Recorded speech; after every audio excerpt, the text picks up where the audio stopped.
added on top of Renzo Kukin hits. I'll go white background. I'll probably use that as a transition for a part, actually. So this is probably the final part of Final Fantasy VIII, people. Oy. And that is pretty much... At this point, I was still convinced there was more. I was like, okay, final form time now, boys and girls. Nope.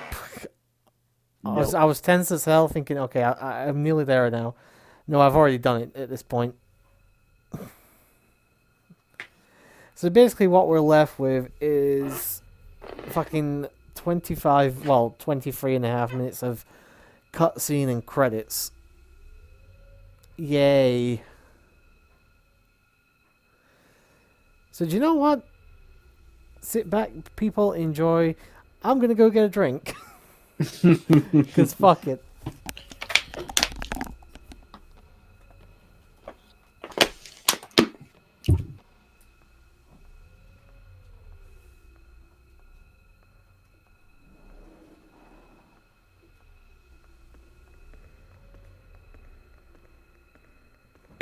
By the way, thanks for the buzzkill, Zell. Dumbass.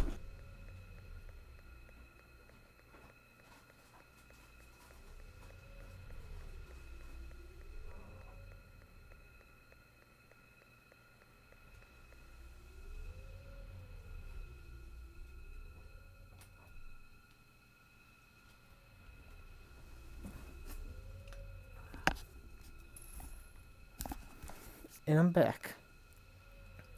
Hey, already had a drink. I swigged a little bit of it. I just got myself a Pepsi Max.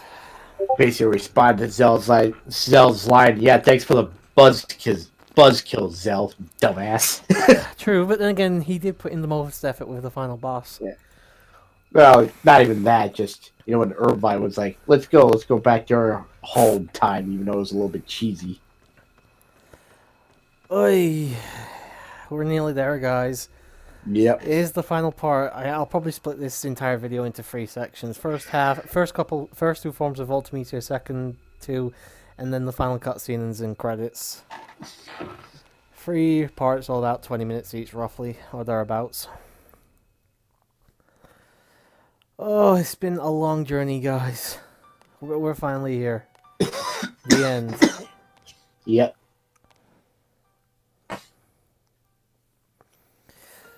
So, does this mean Squall met Idia and she knew he was from the future, or... I don't really fucking... I mean, she never brings this up. I don't know. I find this whole fucking story so fucking stupid.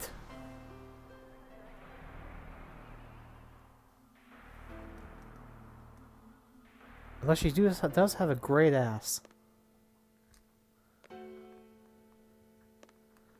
Buns of steel.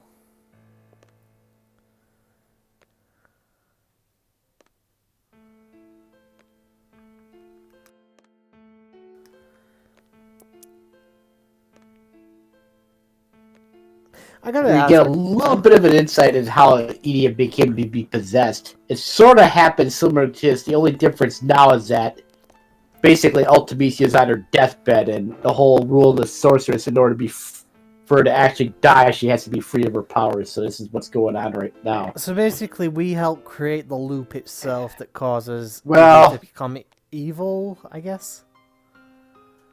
Well, no, a sorceress has to get rid of her powers before she can actually die. No, this is what I mean, though. Obviously, the sorceress here is giving her powers to Idia. Yeah. And well, the only difference is that when it happened earlier in the game, she wasn't actually dead at that time. Now she was, or yeah, just but this about is the to die. past. Yeah, but this is the past, isn't it?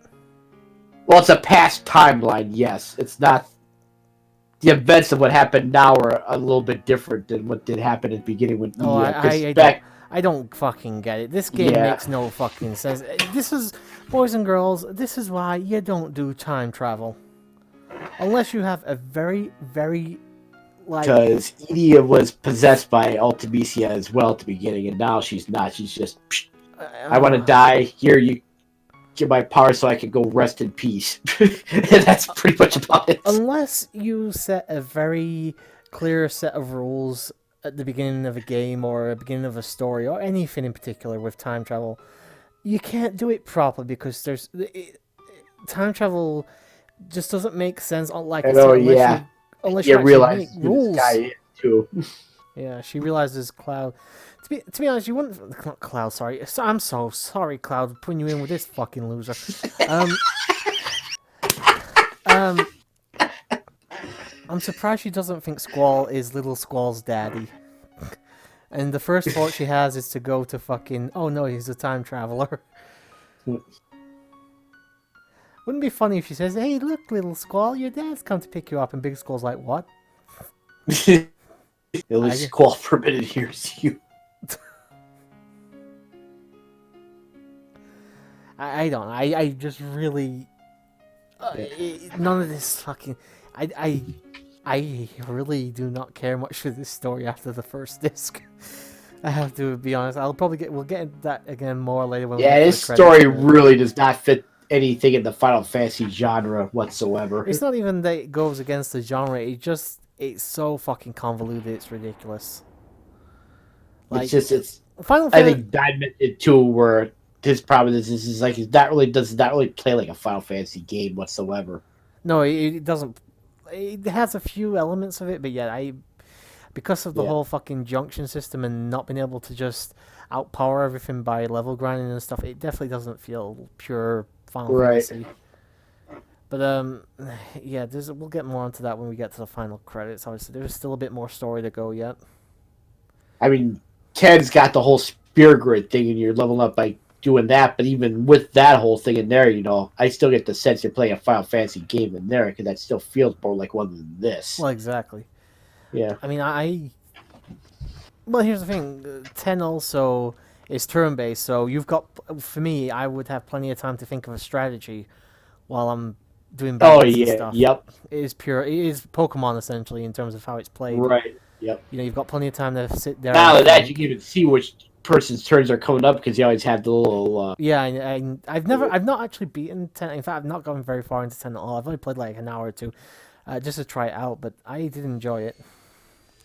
Yeah, I don't blame you. Gameplay wise, 10, in my opinion, gameplay wise, is definitely underrated. It's basic, but I would take basic over this. All of a sudden, Squall's in the middle. You've got the remastered version of this as well, haven't you? I don't think I did get that. Oh, did you not? I actually have it. I can't remember if they made these videos full screen or not, or widescreen. It'd be nice if they did for the releases, but I'm not sure if they did or not. And again, the only reason I got that was for the trophies and the fact it was on sale when I got it.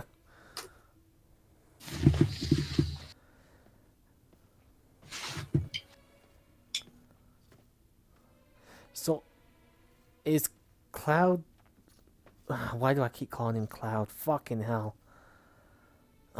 Yeah, I don't Cloud. You're not even half as cool as Cloud. Fuck off. The only remaster ones I got were 10 and 10-2. I don't have the one for 8 here, so... Oh, do you not? I have the regular 8 on Steam, but not the remaster one. Yeah. But I got that before the remaster came out, so yeah. I got I'm a bit ashamed to admit I've got 3 versions of this. I've got a copy of the PS1 discs and stuff that I basically just got for collection purposes. I don't know if they'd actually work or not. Which I only paid £10 for. It came with everything, the manual, so I'm not too fussed. I got the PS4 remastered version. Again for trophies, and I do have a version on my PSP Go on an old account that I no longer know the signing details to. So, I mean, for the account, I can still play the PSP and the games on it fine, but I couldn't buy more games. So all I have on that is Final Fantasy 7, 8, and 9.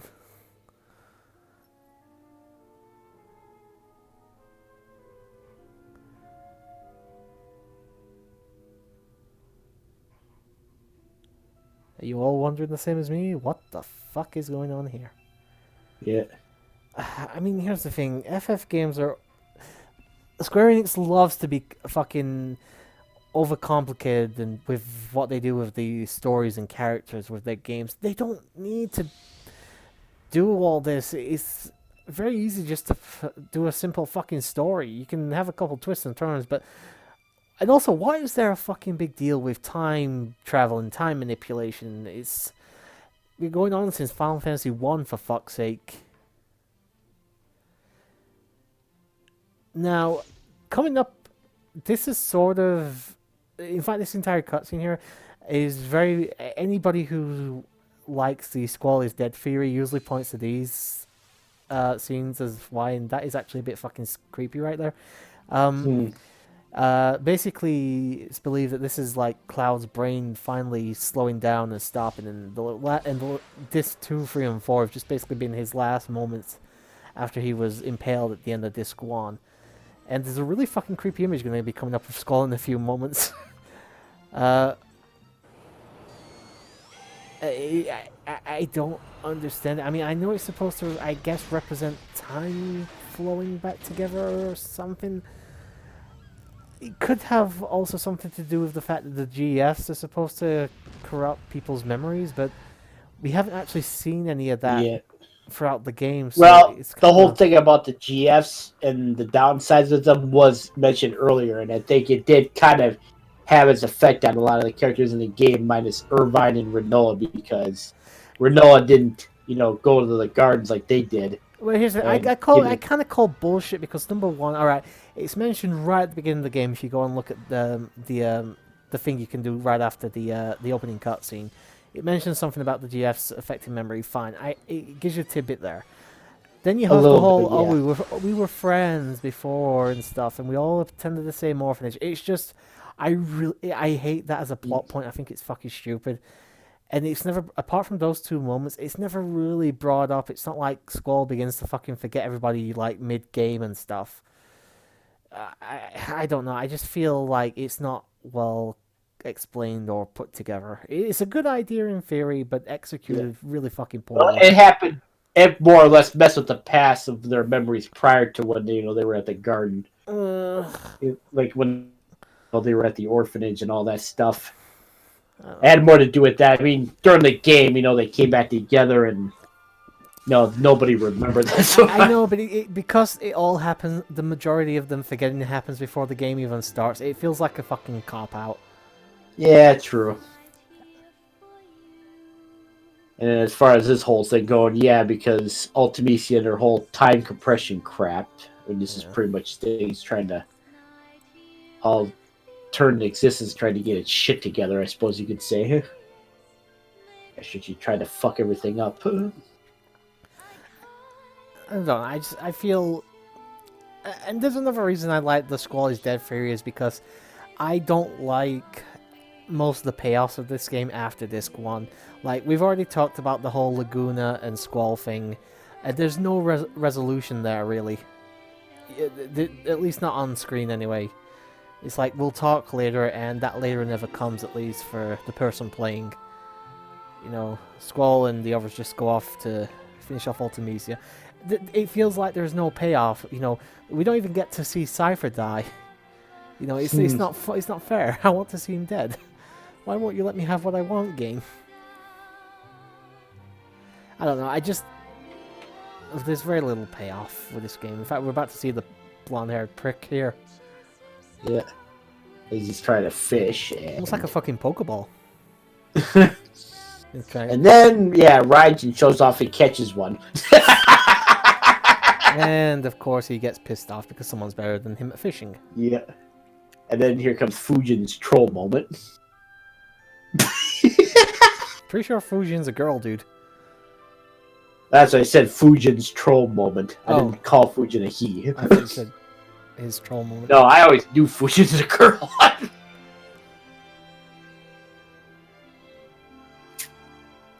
And there's a garden flying overhead. Yep.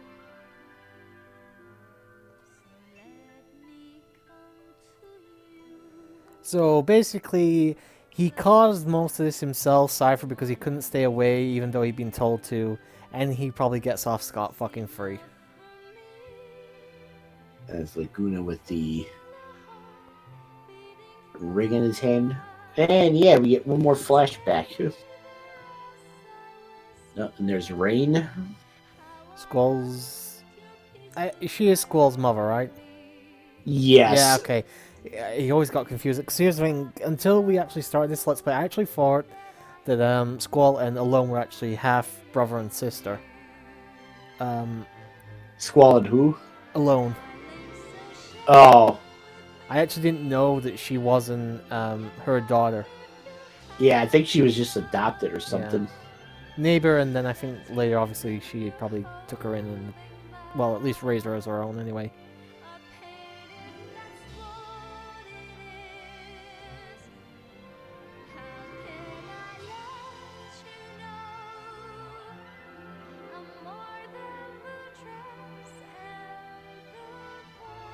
Pretty much realizing, yep, they did get together and Squall is their kid. Yep. We need no more confirmation than that moment right there. Nice moonlight too, by the way. Don't get me wrong, I mean, the CG... Yeah, the CGI cutscenes are pretty damn good even today. Yeah, they're not great, but for a PS1 game, like, yeah, not bad actually. I mean, I'd expect this to maybe on the PS2. Yeah, I mean, it's the rest of the PS1 graphics that haven't aged well. CGI cutscenes still hold pretty good today. Not bad. It's not bad. Yep, Rain the wire. But there's Ellen and Curl some more in the background.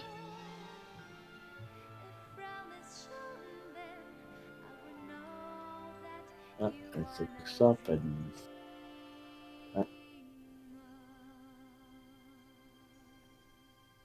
And there's the garden again. Yep. I should just teabag Laguna.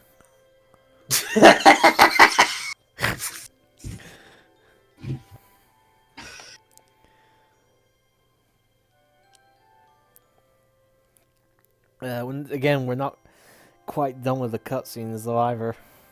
Yeah. But we are on the credits here, so yeah. The video there'll be like a scene or two playing in here, but we'll just like play out on its own. And you got the famous Nobuo Uematsu, the music director. Famous absolutely amazing music director. Yeah. There's few in the industry that's better than he is. There's no question in that.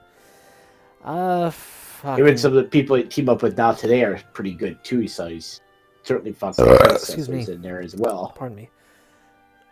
I do like these scenes though here at the end with Selfie recording everybody. Yeah. Here's the thing, when I first started the game out, I was actually really quite enjoying it. I mean, I wasn't really enjoying the story very much, but I did at least think a little bit highly of the gameplay more than I did back when I first played it. But as time went on, and I started having more and more issues, as soon as I would say as soon as I got to the point of disc free and things started getting a little bit too unfair, like it hadn't required much of me at that point. The game has a game of two halves. I think the first two discs are way too easy, and then the last two discs, especially the final boss of disc 4, is way too hard. Because it draws you into this false sense of security where you don't have to play the game to your absolute best. You know, you can pretty much just breeze through it. It's like you meet this fucking brick wall called Ultimecia, and then it's like, no, I'm gonna wreck your shit up, and I'm gonna make you fucking cry like a baby. Story-wise, I don't think much of the story. Again, blueprint-wise, you know, on paper, the idea is fantastic. I like the idea. Execution is fucking atrocious. Characters, I'm not a big fan of them. I know. I'm trying not to look at it myself because it makes me laugh. It's what Opie would do. Yep. And all of a sudden, you see this colored sounds in the background, the sirens coming after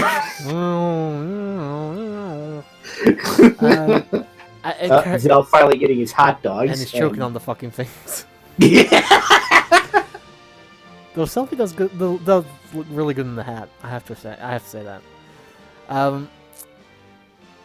So yeah, I don't think much of the story other than it was a good idea in concept. I don't like the execution. Character-wise, I am not a massive fan of this cast. I like Irvine and I like Selfie. The others, I'm anywhere between I want them gone to I don't care about. That is the best way I can put it. What about you, Nova? I mean, obviously you've played this game a lot longer and far more Um, than I have. yeah, I've never really given thought to about what I think about the characters in this game. It's like, I just play it just to do it. And a lot of them, I can't really disagree. I mean, a lot of characters aren't all that memorable at all whatsoever. Okay, maybe I would say Laguna might be a bit memorable. Here's the thing. I don't really consider Laguna, Kiros, and Ward massively like main cast because, well, they're like three extra characters almost, aren't they? Well, yeah, they do have something pretty. They have some significance. I'm not denying that. It's just I don't know.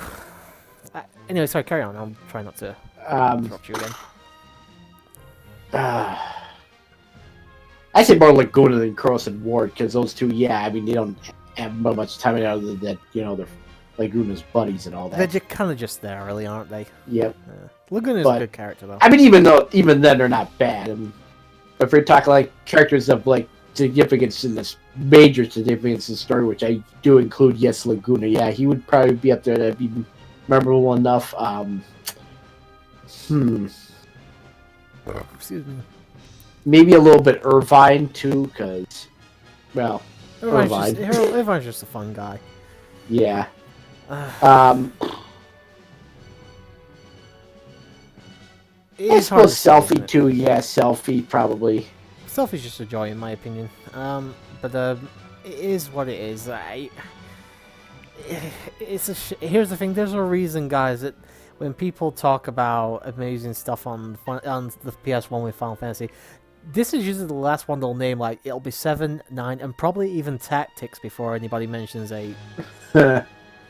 It's the redheaded stepchild of fucking the FF1 of the FFPS1 trilogy. So yeah, pretty much. It's not.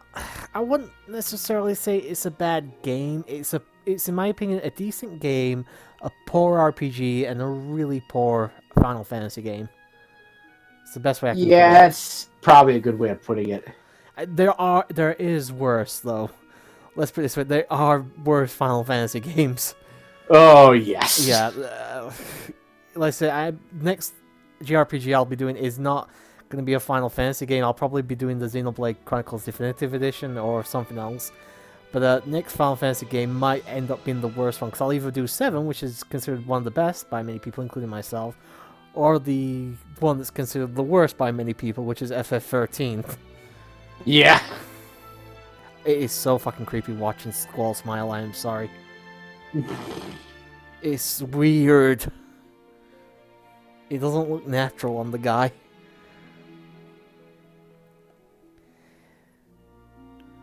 It's actually kind of weird to see a fucking Final Fantasy game end on a happy ending as well. Yeah. And I will give the game this. That's one of the things good about the game, is that it does have the happy ending like that. I wish 15 had a happier ending than it gets. Right. I think that's one of the major drawbacks of that game. Yep.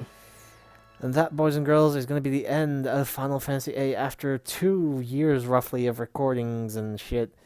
We are done with this fucking game. Thank fucking God. Oh, thank you, Nova. Knows at some point, yeah, I may end up streaming this game myself. Don't know when that'll be, but... I think it's gone to black, but it doesn't matter. We'll just keep talking for a minute. I can just put something up over this. So, yeah, I'm going to say thank you to... Obviously, you, Nova, because you have been here for I think almost every single part of this Let's Play, maybe minus 1 or 2 parts. Yeah, possibly. I'm not entirely sure. I don't remember exactly myself either. Yeah, I think there was 1 or 2 you missed, or it was more like you were in the recording session, but you missed the actual part. You'll have been away from microphone or something, but... Might have been, yeah. Also, thank you to Opa, because I know he jumped in and out of this on and off. I think Scarecrow might have joined us once or twice. I'm not sure. He might have done, and I apologize if I'm missing anybody, but to anybody who has joined during these fucking whatever it is, this will got to be around 70 parts roughly. I'm not sure. Just thank you for putting up with this fucking Let's Play. I promise I will never play an RPG blind again. even if it's only like the last further the game. I promise I'll never play an RPG blind again for a Let's Play. Because there's no way I'm doing this again. So, once again, Nova, thank you. Yep. And thank you very much for watching, and we'll see you guys next time. But until then, sayonara. Yep. Like.